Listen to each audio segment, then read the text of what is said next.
આપણે last lecture ની અંદર લેન્સ મેકર નું સમીકરણ ભણેલા હતા.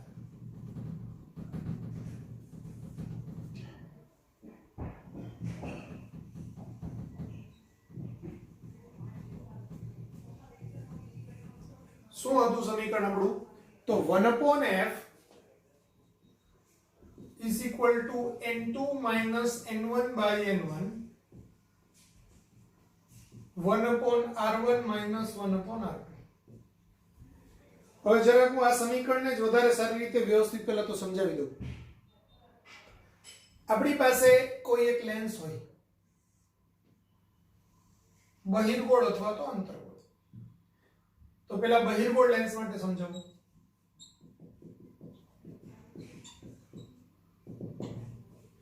હવે બહિર્ગોળ લેન્સમાં હું ધારો કે આ બાજુએથી વસ્તુ રાખું, વસ્તુ આ બાજુએ છે, તો આ પ્રથમ સપાટી કહેવાય અને બીજી સપાટી કહેવાય. તો પ્રથમ સપાટી માટે ધારો કે હું વિચારું કે ભાઈ આમ કરીને આ વર્તુળ આમ બને છે. જરૂરી નથી કે બેની ત્રિજ્યા સરખી જ હોય, નોટ નેસેસરી.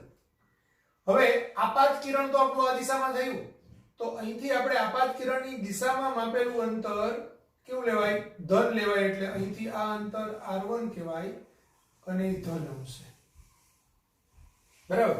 આનું ધારો કે વર્તુળ છે તે આમ કરીને આવી રીતે બને છે. આ થોડું આપણે આમ સમજાવીએ. આમ લેન્સ છે, બેની કેન્દ્ર લંબાઈઓ જુદી જુદી છે. બરાબર. વક્રતા ત્રિજ્યાઓ જુદી જુદી છે. બરાબર. તો આ સપાટીથી આનું કેન્દ્ર અહીંયા આવે છે, તો આપણે ઊંધા ગયા ને, આપાત કિરણની વિરુદ્ધ દિશામાં ગયા, તો આ અંતર છે એ r2 કહેવાય. પણ એ r2 કેવું આવશે? નેગેટિવ આવશે. એટલે આપણે એમ કહી શકાય કે r1 છે તે ધન અને r2 છે તે ઋણ. હવે જ્યારે હું અહીંયા કિંમત મૂકું તો r1 ની કિંમત ધન મૂકું, આ માઈનસ ની સાઈન તો છે જ, અને હું પાછી અહીંયા r1 ની કિંમત ઋણ, r2 ની કિંમત ઋણ મૂકું, એટલે આ માઈનસ માઈનસ પ્લસ થાય. આ માઈનસ માઈનસ પ્લસ થાય, એટલે આ આખો જવાબ ધન આવે. હવે n2 ની કિંમત મોટી હોય અને n1 ની કિંમત નાની હોય, તો આ બેની બાદબાકી પણ ધન આવે.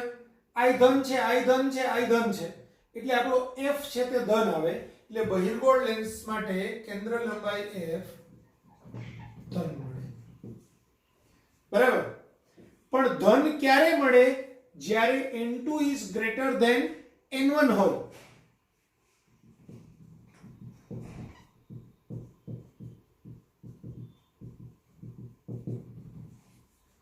બરાબર. f ધન છે, મતલબ એ બહિર્ગોળ લેન્સ તરીકે વર્તે.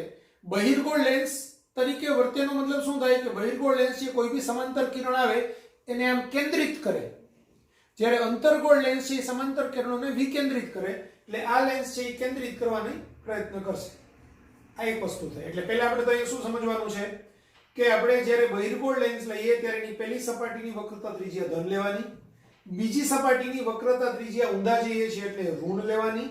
એટલે એકની કિંમત ધન મૂકો, બીજાની કિંમત ઋણ મૂકો, એટલે માઈનસ માઈનસ પ્લસ થાય અને આપણને કેન્દ્ર લંબાઈ ધન મળે. પણ એના માટેની શરત શું? n2 is greater than n1 હોય તો જ. ઓકે. જો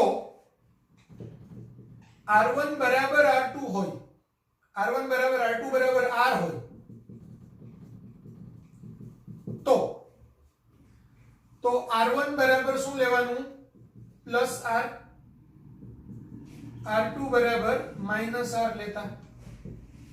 તો 1/f બરાબર n2 minus n1 by n1 1/r minus 1/r.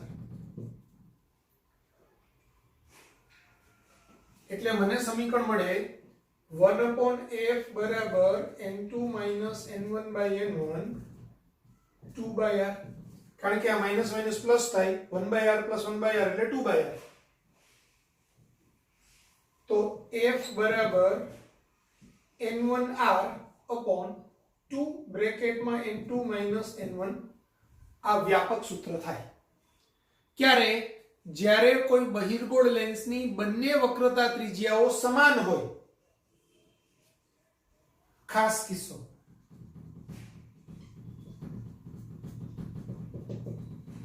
બરાબર જો r1 = r2 = r હોય હજુ એનો ખાસ કિસ્સો કે જો n1 = 1 હવા હોય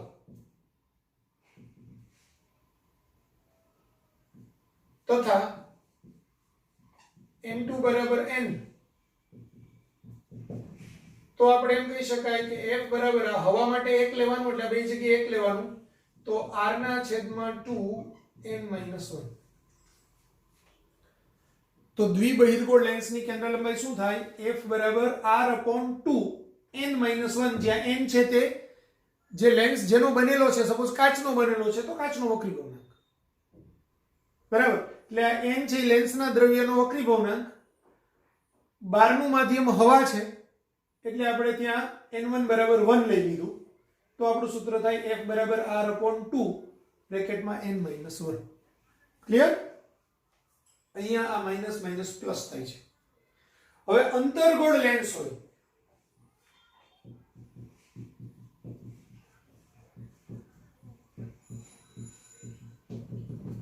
તો અંતર્ગોળ લેન્સ માટે શું થાય તો કે હું અંતર્ગોળ લેન્સ અહીંયા બતાવું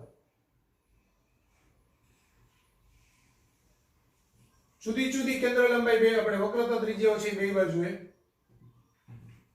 મેં અહીંયા કંઈક વસ્તુ મૂકેલી છે તો આનું વર્તુળ આ બાજુએ બનશે અને આનું વર્તુળ આ બાજુએ બનશે બરાબર તો હવે આપાત કિરણ તો આમ છે તો આ પહેલી સપાટીના બીજી સપાટી તો પહેલી સપાટી માટે કેન્દ્ર લંબાઈ આપણે અંતર આમ માપવા જઈશું એટલે r1 = ઋણ આવશે અને બીજી સપાટી માટે અહીંથી આપણે અંતર આમ માપશું બરાબર આ r1 આ r2 તો એ r2 કેવું આવશે તો કે આપાત કિરણની દિશામાં અહીંથી આપણે આપાત કિરણની દિશામાં અંતર માપ્યું તો આપાત કિરણની દિશામાં અંતર માપીએ તે ધન લેવાય આપાત કિરણની વિરુદ્ધ દિશામાં અંતર માપીએ તે ઋણ લેવાય એટલે હંમેશા r1 ઋણ અને r2 ધન આવે તો અંતર્ગોળ અરીસાના કિસ્સામાં r1 ઋણ r2 ધન મળે હવે આપણું સૂત્ર આ છે r1/r1 - 1/r2 તો અહીંયા હું r1 ઋણ લઉં એટલે આ માઈનસ આવે આ પ્લસ આવે પણ અહીંયા માઈનસની સાઈન છે તો -1/r - 1/r એટલે -2/r થાય જો બેની ત્રિજ્યાઓ સરખી હોય તો એટલે આ આખો જવાબ ઋણ આવે આ ઋણ છે હવે n2 > n1 હોય તો આ ધન હોય આ ધન હોય પણ આ આખું પદ ઋણ છે એટલે f ની કિંમત જ્યારે શોધીએ ત્યારે f કેવો મળે ઋણ મળે એટલે f છે તે ઋણ મળે શરત શું n2 should be greater than n1 બરાબર હવે એનો બી ખાસ કિસ્સો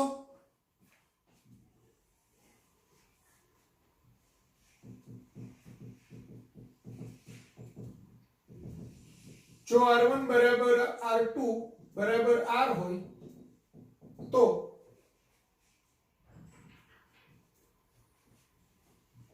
r1 = -r લેવાય અને r2 = +r લેવાય અહીંયા આપણે જોયું ઋણ ધન તો હવે 1/f = n2 - n1/n1 1/-r - 1/r એટલે 1/f બરાબર આ n2 - n1/n1 -2/r એટલે f બરાબર -n1r upon 2 બ્રેકેટમાં n2 - n1 અને જો n1 = 1 હવા તથા n2 = n હોય તો f બરાબર -r upon 2n - 1 થાય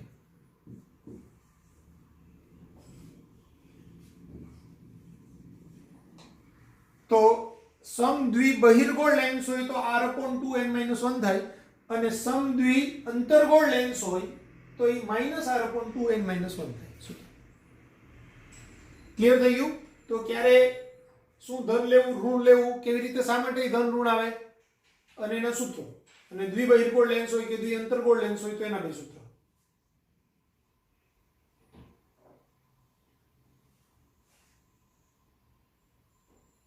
લખી નાખો.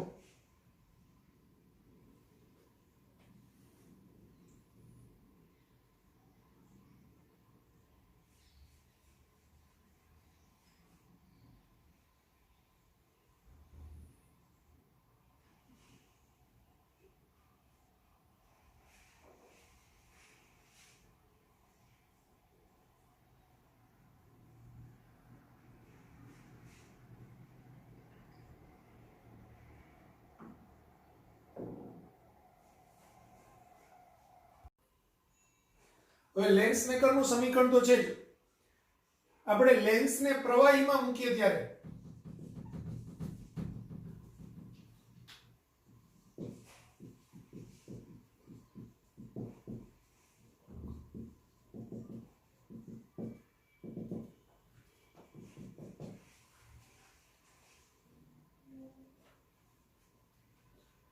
તો જ્યારે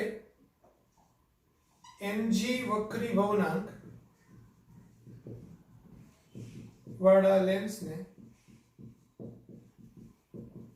પ્રવાહીમાં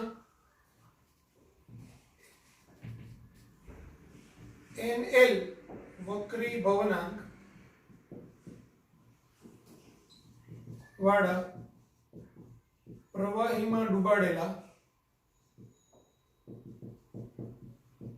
હોય ત્યારે તેની કેન્દ્ર લંબાઈ તો 1/fl, l એટલે લિક્વિડમાં ડૂબાડેલો છે ત્યારે એની કેન્દ્ર લંબાઈ એટલે l ફોર લિક્વિડ બરાબર n2 એટલે લેન્સના દ્રવ્યનો વક્રી ભવનાંક, પણ લેન્સના દ્રવ્યના વક્રી ભવનાંકને ng કહીએ કે સામાન્ય રીતે લેન્સ છે ગ્લાસનો બનેલો હોય તો ગ્લાસનો વક્રી ભવનાંક એટલે ng. n1 એટલે માધ્યમનો વક્રી ભવનાંક, તો માધ્યમ અહીંયા પ્રવાહી છે એટલે પ્રવાહીનો વક્રી ભવનાંક nl/nl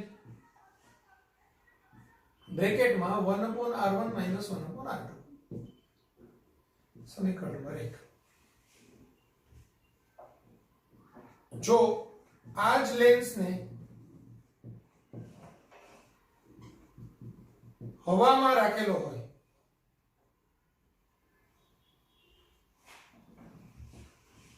એને વક્રી ભવનાંક વાળી હવામાં રાખેલ હોય તો 1/fa બરાબર ng - na/na 1/r1 - 1/r2. સમીકરણ નંબર 2. સમીકરણ 2 ને 1 વડે ભાગતા તો 1/fa એના છેદમાં 1/fl એટલે fl અંશમાં જશે એટલે fl/1. આ બાજુએ ng - na/na આ બે કેન્સલ થાય એટલે 1/r1 - r2 1/r1 - r2 તો કેન્સલ થઈ જશે, આ છેદનો છેદ અંશમાં જશે એટલે nl ના છેદમાં ng - nl.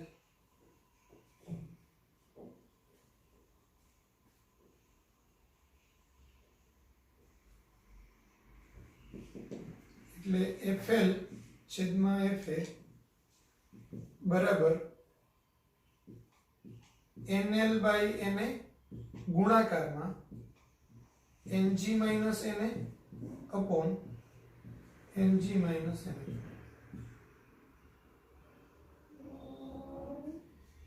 fl/fa એટલે nl/na, l ના છેદમાં a તો અહીંયા બી l ના છેદમાં એટલે nl/na ગુણાકારમાં ng - na upon ng - nl. આ ડાયરેક્ટ સૂત્ર. એટલે આ પરના સીધા ક્વેશ્ચન તમને પૂછાય છે ઘણી બધી વખત, કેટલા બધા MCQ માં કે એક લેન્સને હવામાં રાખવામાં આવે ત્યારે એની કેન્દ્ર લંબાઈ આટલી છે, તો આ જ લેન્સને આટલા વક્રી ભવનાંકવાળા પ્રવાહીમાં રાખવામાં આવે ત્યારે એની કેન્દ્ર લંબાઈ કેટલી હશે? તો સીધું જ આપણે આ સૂત્રની અંદર કિંમત મૂકીએ તો આપણે જવાબ શોધી શકીએ. બરાબર. હવે આ સૂત્ર પરથી ત્રણ વસ્તુ આપણને સમજ પડે. એક તો આ સૂત્ર પોતે જ ઇમ્પોર્ટન્ટ છે દાખલા ગણવા માટે. આ સૂત્રનો ઉપયોગ સીધો આપણે દાખલા ગણવા માટે યુઝ કરશું. બીજું, આના પરથી આપણને શું ખબર પડે? તો હવે એ એટલે શું? એર, હવા. તો ગ્લાસ કરતા હવાનો વક્રીભવનાંક તો ઓછો જ હોય. એવી ક્યાંય હવા શક્ય જ નથી કે જ્યાં હવાની વક્રીભવનાંક છે તે ગ્લાસ કરતા મોટો. એવી હવા શક્ય નથી. બરાબર. એટલે આપણે હવાનું કેન્દ્ર લંબાઈ એટલે અહીંયા એને બરાબર તો 1 જ લેવાનું છે. અહીંયા બી 1 જ લેવાનું છે. પણ જે મેઇન પોઈન્ટ છે તે આ mg nl છે. mg nl શું છે એ સમજી લઈએ આપણે.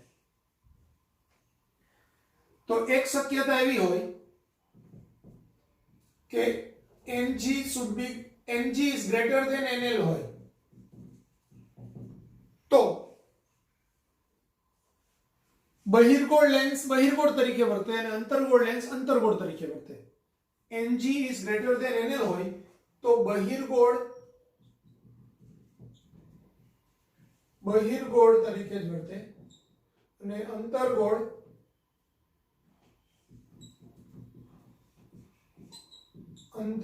તરીકે જ વર્તે. એટલે કે બહિર્ગોળની કેન્દ્ર લંબાઈ ધન આવે અને અંતર્ગોળની કેન્દ્ર લંબાઈ ઋણ આવે.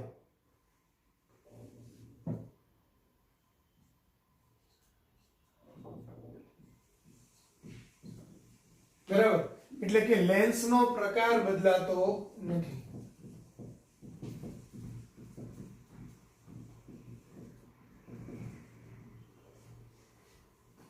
જો mg is greater than nl હોય તો આ fa નો જવાબ ધન હોય તો fl પણ ધન આવે.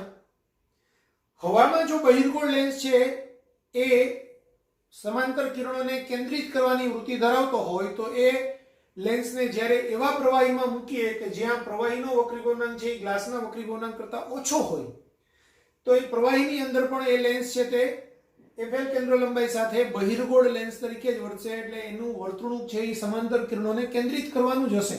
એટલે બહિર્ગોળ લેન્સ બહિર્ગોળ તરીકે વર્તે છે એમ કહેવાય. બહિર્ગોળ લેન્સ એટલે શું? આકાર નથી જોવાનો. એ સમાંતર કિરણોને કેન્દ્રિત કરવાની વૃત્તિ ધરાવે છે. તો પાણીમાં કે પ્રવાહીમાં મૂકશું ત્યારે પણ એ સમાંતર કિરણોને કેન્દ્રિત કરવાની જ વૃત્તિ ધરાવશે. શરત શું? જો mg is greater than nl હોય. બીજો કેસ કે જો mg બરાબર nl હોય તો હવે mg બરાબર nl હોય એટલે આ જવાબ 0 આવે. આ જવાબ 0 આવે તો છેદમાં 0 એટલે ઇન્ફિનિટિવ. એટલે આ fa ને ગુણે તો બી ઇન્ફિનિટિવ ઇન્ટુ ગુણાકારમાં કઈ બી ઉભા હોય તો ઇન્ફિનિટિવ જ થાય. તો fl નો જવાબ ઇન્ફિનિટિવ મળે. મતલબ આપણે હવાની અંદર સિમ્પલ હવામાં જોઈએ તો આપણને એને હવા છે કિરણોને કેન્દ્રિત કરે ન કરે, એ સમાંતર પાસ કરે. બરાબર. એટલે જ્યારે ઇન્ફિનિટિવ મળે આપણને કેન્દ્ર લંબાઈ તો એનો મતલબ એવો થાય કે અંદર કોઈ વસ્તુ રાખેલી હોય, આપણે લેન્સ છે એ લેન્સ અદૃશ્ય થઈ જાય. સમાંતર કિરણોને સમાંતરે જ અનંત અંતર સુધી જવા દઈએ. અનંત અંતરે કેન્દ્રિત કરે મતલબ સમાંતરે જ જવા દઈએ. હવે આપણને કોઈ લેન્સની હાજરી, પાણીની અંદર કોઈ આપણે પારદર્શક બીજો વસ્તુ મૂકીએ તો એ પારદર્શક પદાર્થ ત્યાં છે કે નથી એમ કેમ ખબર પડે? તો એ ખબર તો જ પડે કે જો પ્રકાશના કિરણોને છે એ સમાંતર કિરણો એમાંથી પાસ થાય તો એ સમાંતરની જગ્યાએ સહેજ આમ તેમ થઈ જતા હોય, સહેજ વક્રીભવન પામતા હોય તો આપણને ખબર પડે કે ભાઈ અહીંયા કંઈક છે. એકદમ પારદર્શક લેન્સ હોય, પરફેક્ટ, એકદમ ચોખ્ખો, નીટ એન્ડ ક્લીન રૂમમાં રાખેલો હોય, તમને ખબર નથી કે ત્યાં ગ્લાસ છે અને સીધા તમે અંદર એન્ટર કોઈ તમને કરે તો કદાચ તમે ચાલતા સીધા લેન્સ સાથે કે કોઈ ગ્લાસ સાથે અથડાઈ જાઓ. જ્યાં તમને ધાર પણ ન દેખાતી હોય, મોટો ગ્લાસ રાખેલો હોય તો તમને એવું થઈ શકે. શા માટે? કારણ કે અંદર જે પ્રકાશના કિરણો જાય છે તે હવામાંથી જેમ પાસ થતા હોય એમ જ પેરેલલ પાસ થતા હોય તો કદાચ તમને ત્યાં ગ્લાસ છે કે નથી એ ખબર ન પડે. ખબર ક્યારે પડે? ગ્લાસ ઉપર કોઈ દાગ હોય, કંઈક હોય, અથવા તો આમ સપાટી પરથી આમ ચમકતું હોય, ક્રોસમાંથી ક્યાંકથી લાઇટ આવતી હોય, પરાવર્તન પામીને આપણી આંખમાં આવતી હોય તો ત્યાં તમે ગ્લાસની હાજરી જાણી શકો. પણ એવી રીતે રચના કરેલી હોય કે ગ્લાસ છે એ એકદમ પાછળની બાજુએ લાઇટ હોય, સીધી જ કિરણો આવતા હોય અને આખા રૂમમાં અંદર છે એ મોટો ગ્લાસ ફિટ કરેલો હોય અને સીધે સીધા જ તમને બહારથી પહેલી વખત જે રૂમમાં લઈ જવામાં આવે તો કદાચ તમને ગ્લાસની હાજરી ન ખબર પડે.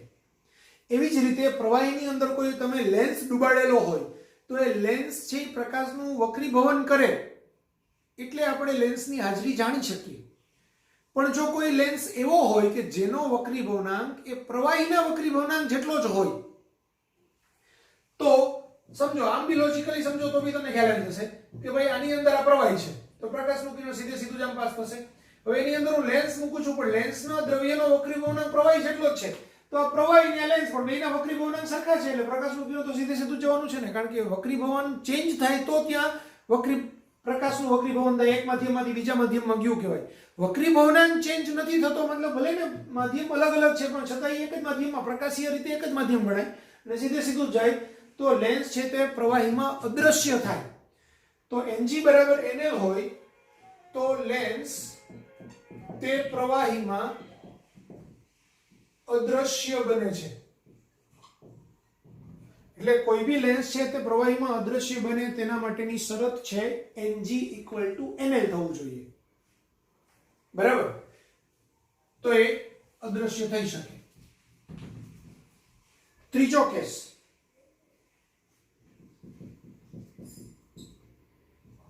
Ng is less than NL હોય તો હવે Ng is less than NL હોય તો શું કરશું આપણે? તો Ng is less than NL છે મતલબ Ng નાનો છે, NL મોટો છે. હવે Ng નાનો હોય અને NL મોટો હોય એટલે આ બેયની બાદબાકીનો જવાબ ઋણ આવે. આ બેયની બાદબાકીનો જવાબ ઋણ આવે એટલે જો Fa ધન હોય તો Fl ઋણ થાય અને Fa ઋણ હોય તો Fl ધન થાય. બરાબર? તો બહિર્ગોળ લેન્સ છે એ અંતર્ગોળ અને અંતર્ગોળ લેન્સ છે એ બહિર્ગોળ લેન્સ તરીકે વર્તે.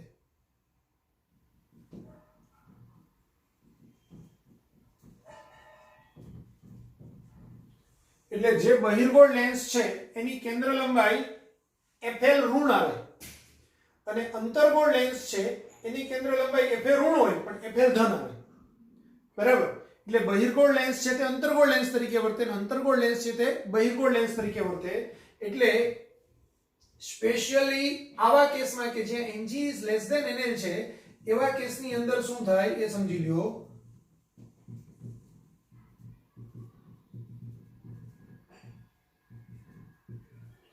આમાં પ્રકાશના બે કિરણો સમાંતર આવે તો એ કેન્દ્રિત થવા જોઈએ, એની જગ્યાએ વિકેન્દ્રિત થાય. એટલે લેન્સ બહિર્ગોળ છે પણ અંતર્ગોળ લેન્સ વિકેન્દ્રિત કરવાની વૃત્તિ ધરાવે એટલે વર્તે છે અંતર્ગોળ લેન્સ તરીકે. બહિર્ગોળ લેન્સ આકારમાં બહિર્ગોળ છે અથવા તો હવામાં જે બહિર્ગોળ તરીકે વર્તે છે તે પ્રવાહીમાં અંતર્ગોળ તરીકે વર્તે. આ હવામાં ને પ્રવાહીમાં. બરાબર? પેલાની ઉપર બી એવી રીતે લખજો, હવામાં અને પ્રવાહીમાં. તો હવામાં જે બહિર્ગોળ લેન્સ તરીકે વર્તે છે તે પ્રવાહીની અંદર અંતર્ગોળ લેન્સ તરીકે વર્તશે. અને એ જ રીતે જે લેન્સ અંતર્ગોળ હોય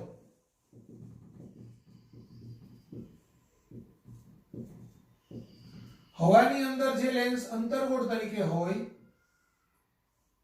એ પ્રવાહીની અંદર કંઈક જુદી રીતે વર્તે. પણ કેવા પ્રવાહીમાં?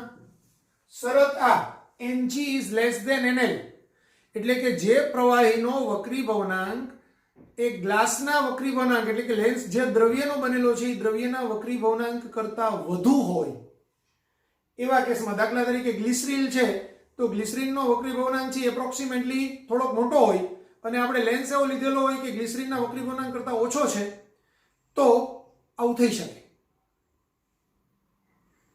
અથવા પાણીની અંદર હવાનો પરપોટો હોય, પાણીમાં હવાનો પરપોટો હોય તો પાણીની અંદર જ્યારે હવાનો પરપોટો હોય ત્યારે હવાનો પરપોટો પોતે એનો વક્રીભવનાંક કેટલો? 1. પાણીનો વક્રીભવનાંક કેટલો? 1.33 4/3. તો હવાનો પરપોટો છે એ દેખાવમાં ભલે આમ ગોળ હોય એટલે બહિર્ગોળ લેન્સ કહેવાય પણ એ વર્તે અંતર્ગોળ લેન્સ તરીકે. એટલે પાણીમાં હવાનો પરપોટો એ અંતર્ગોળ લેન્સ તરીકે વર્તે.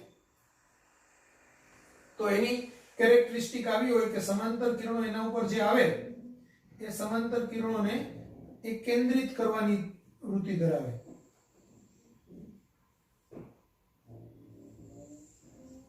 આમ થશે.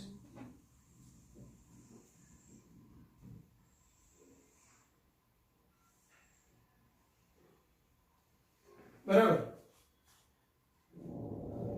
એટલે Mg is less than NL હોય એવા પ્રવાહીની અંદર હવામાં જે બહિર્ગોળ લેન્સ તરીકે વર્તતો હોય તેવો લેન્સ અંતર્ગોળ લેન્સ તરીકે વર્તે. એટલે કે એની કેન્દ્ર લંબાઈ પ્રવાહીમાં એની સમતુલ્ય કેન્દ્ર લંબાઈ ઋણ આવે.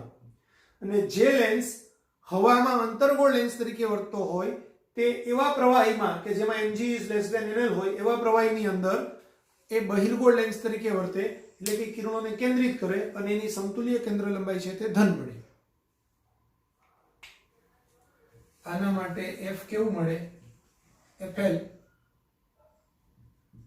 ઋણ મળે અને આમાં FL છે તે ધન મળે. બરાબર.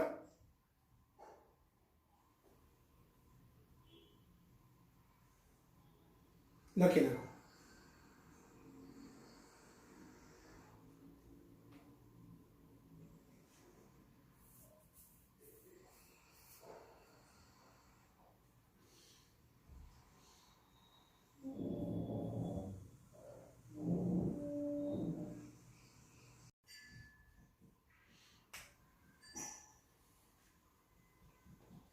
એક અગત્યનો મુદ્દો MCQ માં કામમાં આવી શકે.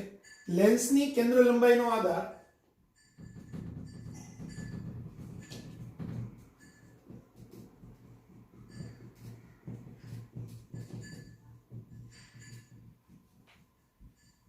પ્રકાશની તરંગ લંબાઈના સમપ્રમાણમાં હોય છે. અથવા તો લેન્સની કેન્દ્ર લંબાઈ એ પ્રકાશની તરંગ લંબાઈ ના સમપ્રમાણમાં હોય છે. જુદા જુદા રંગના પ્રકાશ માટે એક જ લેન્સની કેન્દ્ર લંબાઈ જુદી જુદી હોઈ શકે. કારણ કે જુદા જુદા લેન્સના આપણે જુદા જુદા તરંગ લંબાઈ વાળા પ્રકાશ માટે કોઈ બી માધ્યમનો વક્રી ભવનાંક જુદો જુદો હોય. બરાબર. માધ્યમનો વક્રી ભવનાંક mu બરાબર c by v એટલે c બરાબર f0 lambda upon f0 into અથવા તો f lambda 0 into f lambda થાય. આ બે કેન્સલ. લેમ્બડા 0 એટલે શૂન્યાવકાશમાં છે તરંગ લંબાઈ અને લેમ્બડા એટલે હવામાં તરંગ લંબાઈ અથવા તો આપેલા માધ્યમમાં તરંગ લંબાઈ. તો mu is proportional to 1 upon lambda હોય. કારણ કે અલગ અલગ માધ્યમની અંદર તરંગ લંબાઈ છે એ જુદી જુદી હોય. તો અલગ અલગ માધ્યમનો વક્રી ભવનાંક છે એ જુદી જુદી તરંગ લંબાઈ મુજબ જુદો જુદો હોય. લેમ્બડા 0 તો અચળાંક છે એટલે m is proportional to 1 upon mu હોય. હવે આપણને ખબર છે 1 upon f બરાબર કોઈ લેન્સ છે અને હવામાં રાખેલો હોય તેનું સૂત્ર શું થાય? n - 1 upon 1 upon 1 upon r1 - 1 upon r2. હવે એની બેની વક્રતા ત્રિજ્યાઓ તો એની છે. એક જ લેન્સની આપણે વાત કરી રહ્યા છીએ. તેની વક્રતા ત્રિજ્યા r1 r2 એ બદલાતી નથી. એટલે 1 upon f is proportional to n - 1 થાય. એટલે f is proportional to 2 n - 1 એટલે proportional to n થાય. બરાબર. તો f is proportional to 1 upon n થાય. પણ આ n છે એ આ વક્રી ભવનાંક mu ની જગ્યાએ આપણે n લખીએ. ચાલો તો એના પરથી 1 upon n is proportional to lambda કહેવાય. એટલે proportional to લેમ્બડા કહેવાય. તો f f3 આવૃત્તિ નથી. અહીંયા f આવૃત્તિ છે. અહીંયા છે કેન્દ્ર લંબાઈ છે. is proportional to 1 upon proportional to lambda તરંગ લંબાઈ. તો લેન્સની કેન્દ્ર લંબાઈ એ તરંગ લંબાઈના સમપ્રમાણમાં હોય.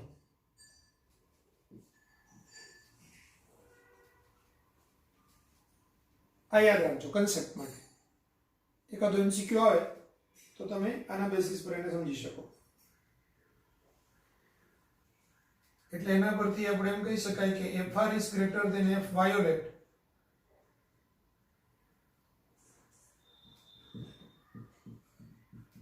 કારણ કે mu r is greater than mu r is less than mu violet, અથવા એમ કહી શકાય કે lambda r is greater than lambda violet. રાતા પ્રકાશની તરંગ લંબાઈ છે વાયોલેટ કરતા મોટી હોય તો રાતા પ્રકાશની માટે કોઈ લેન્સની કેન્દ્ર લંબાઈ એ વાયોલેટ પ્રકાશ માટે કોઈ કેન્દ્ર લંબાઈ કરતા વધુ હોય અને વક્રીકોણાંકમાં ઊંધું હોય. mu r is less than mu v હોય. ક્લિયર? હવે એક બીજો કન્સેપ્ટ,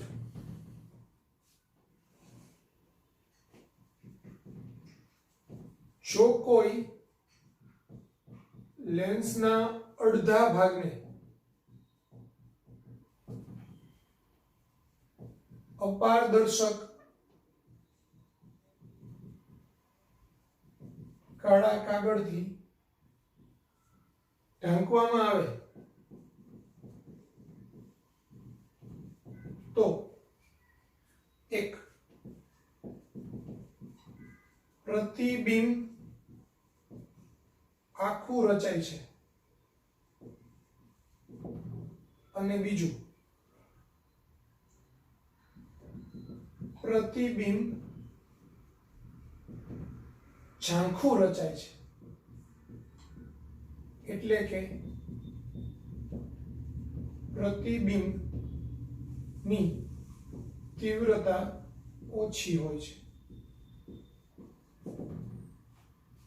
હવે આ કન્સેપ્ટ બી સમજી લ્યો, ખૂબ ઇમ્પોર્ટન્ટ કન્સેપ્ટ છે, ફંડામેન્ટલી તમે બરાબર સમજજો. આપણે એક લેન્સ લીધો, બરાબર. લેન્સ ઉપર એની સામેની બાજુ એક વસ્તુ મૂકી,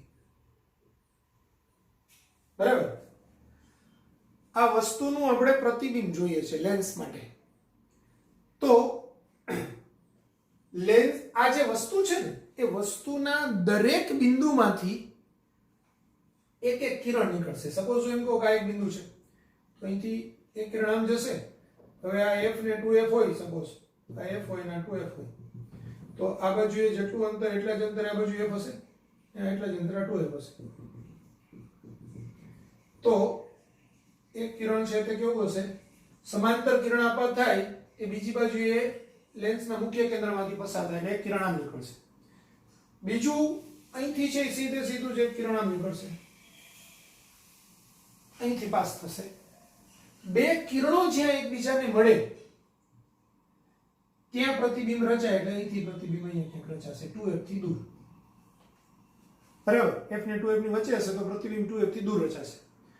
હવે આ મીણબત્તીના આ બિંદુમાંથી માત્ર બે જ કિરણ નીકળતા હશે? એવું નહીં હોય. કિરણો અહીંથી પણ નીકળતું હશે, એ પણ એવી જ રીતે વક્રીભવન પામશે કે છેવટે અહીંથી આ બિંદુમાંથી પાસ થાય. એક કિરણ અહીંથી બી નીકળતું હશે, એ બી એવી જ રીતે નીકળશે, વક્રીભવન પામશે કે અહીંથી જ પાસ થાય. એક કિરણ અહીંથી બી નીકળતું હશે, એ બી એવી જ રીતે નીકળશે કે એ બિંદુ અહીંથી જ પાસ થાય, બરાબર. અહીંથી એક જશે, એ બી આમ આવી રીતે વક્રીભવન પામશે અને અહીંથી જ પાસ થશે. એક અહીંથી નીકળશે, એ બી એવી જ રીતે વક્રીભવન પામશે કે એક બિંદુમાંથી પાસ થશે. એટલે આખા લેન્સના સમગ્ર સપાટી ઉપર જેટલા કિરણો અહીંથી નીકળશે એ બધા જ કિરણ વક્રીભવન એવી જ રીતે પામશે કે એ બધા જ એકબીજાને આ બિંદુએ ઇન્ટરસેક્ટ કરશે. હવે જે બિંદુએ ઇન્ટરસેક્ટ કરે એ બિંદુ એ આનું અહીંયા પ્રતિબિંબ રચે.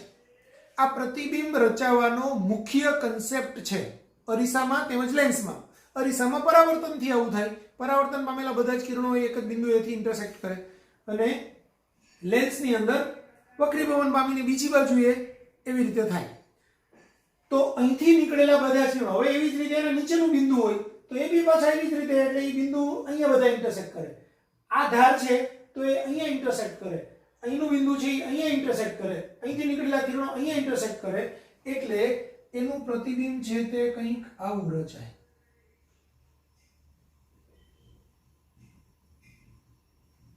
ખ્યાલ આવે છે?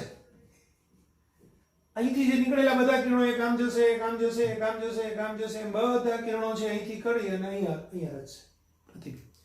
એટલે એનું ઉલટું પ્રતિબિંબ એવી રીતે રચાશે. હવે આ પ્રતિબિંબને નક્કી કરવા માટે મારે બધા જ કિરણો દોરવાની જરૂર નથી. હું એક સમાંતર કિરણ લઉં અને એક કિરણ કેવું લઉં, લેન્સના કેન્દ્રમાંથી પસાર થતું, કારણ કે લેન્સના કેન્દ્રમાંથી પસાર થતું કિરણ છે લગભગ સુરેખ જાય છે, લગભગ સુરેખ જાય છે, એટલે આપણે એને સીધી જ રેખા બતાવી દઈએ. તો એ બે કિરણો એકબીજાને જ્યાં ઇન્ટરસેક્ટ કરે ત્યાં એ પ્રતિબિંબ રચાય. એટલે એક આ કિરણ એક આ કિરણ, આપણે બે જ નમૂના પૂરતા બે જ કિરણ લઈએ છીએ, કારણ કે બે કિરણ જે ઇન્ટરસેક્ટ કરે ત્યાં બધા જ કિરણો કરવાના છે, બધા કિરણોને ઇન્ટરસેક્શન બતાવવાની જરૂર નથી. હવે આપણા પ્રશ્નનો અહીંયા જવાબ આવે છે કે જો કોઈ લેન્સના અડધા ભાગને અપારદર્શક કાળા કાગળથી ઢાંકવામાં આવે તો, હવે હું આટલા ભાગને કાળા કાગળથી ઢાંકી દઉં છું, બરાબર? એટલે આવી રીતે લેન્સ હશે તો હું અડધા ભાગને કાળા કાગળથી ઢાંકી દઉં છું. આ લેન્સને આપણે સામેથી જોઈએ તો, ના એનો સાઈડ વ્યૂ છે, બરાબર? તો શું થશે, અહીંયા સુધીના જેટલા કિરણો આવશે ને એ બધા જ ભેગા થઈને અહીંયા ભેગા તો થશે જ, બરાબર? આટલા આના ઉપર જે આપાત થતા કિરણો છે તે ત્યાં નહીં મળે, એટલે આ કિરણો છે એ પરાવર્તન નહીં પામે. પણ અડધા કિરણો તો પરાવર્તન પામવાના જ છે, એટલે આ નથી જવાના ત્યાં. પણ જેટલા કિરણો છે અડધા લેન્સ વડે જેટલા કિરણો ભેગા થયા ત્યાં એનું પ્રતિબિંબ રચશે. હવે આ બધા જ કિરણો જો ત્યાં ભેગા થયા હોત તો આપણે આગળ તરંગમાં જોશું કે જ્યારે બે કિરણ ભેગા થાય તો એ બેની તીવ્રતાનો સરવાળો થાય, ત્રણ ભેગા થાય તો ત્રણની તીવ્રતાનો સરવાળો થાય, પાંચ કિરણો ભેગા થાય તો પાંચની તીવ્રતાનો સરવાળો થાય, એમ અહીંથી અહીંયા સુધીના જેટલા કિરણો ભેગા થાય તો બધાની તીવ્રતાનો સરવાળો થાય. પણ હું અડધા ભાગને ઢાંકી દઉં તો અડધો ભાગની તીવ્રતા ત્યાં મળતી નથી. એટલે જો આખો લેન્સ હોત તો ત્યાં 100% તીવ્રતા હોત, તો અડધા લેન્સને હું ઢાંકી દઈશ તો ત્યાં પ્રકાશની તીવ્રતા 50% થઈ જશે. એટલે પ્રતિબિંબ મળશે પણ 50% ઝાંખું મળશે. 1/4 ભાગને ઢાંકી દઉં તો 25% ઝાંખું મળશે, મતલબ 75% તે તીવ્રતા મળશે મને. ખ્યાલ આવ્યો?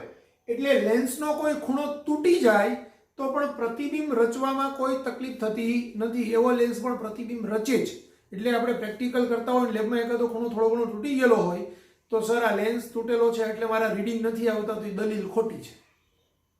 પણ એનો મતલબ એવો નથી કે લેબોરેટરીની અંદર તમારે લેન્સ તોડી નાખવા, બરાબર? તૂટેલા લેન્સથી પણ પ્રતિબિંબ રચાય જ, પણ પ્રતિબિંબ થોડુંક ઝાંખું રચાય. જેટલો ભાગ છે એ તૂટેલો હોય એ ત્યાં પ્રતિબિંબમાં કામમાં ન આવે, એટલે એટલી પ્રતિબિંબની તીવ્રતા ઘટે. ઓકે, તો આ કન્સેપ્ટ ક્લિયર થઈ ગયો? એટલે પ્રતિબિંબ તો કેવું રચાય, આખું જ રચાય, કારણ કે અડધા ભાગ વડે પણ આનું પણ અહીંયા રચાય. આ બિંદુ આવે તો એને બી અહીંથી અહીંયા સુધીના કિરણો છે એનું આ ભાગ રચે, અહીંથી જે પ્રકાશના કિરણો નીકળે આમ જશે તો એ ભાગ બી એનું પ્રતિબિંબ અહીંયા રચશે, આ છેલ્લો ભાગ છે તો એનું બી પ્રતિબિંબ અહીંયા રચાશે. એમ આખું જ પ્રતિબિંબ આખું જ રચાય પણ ઝાંખું રચાય. તો આ કન્સેપ્ટ કામનો છે એક્ઝામ પોઈન્ટ ઓફ વ્યૂ.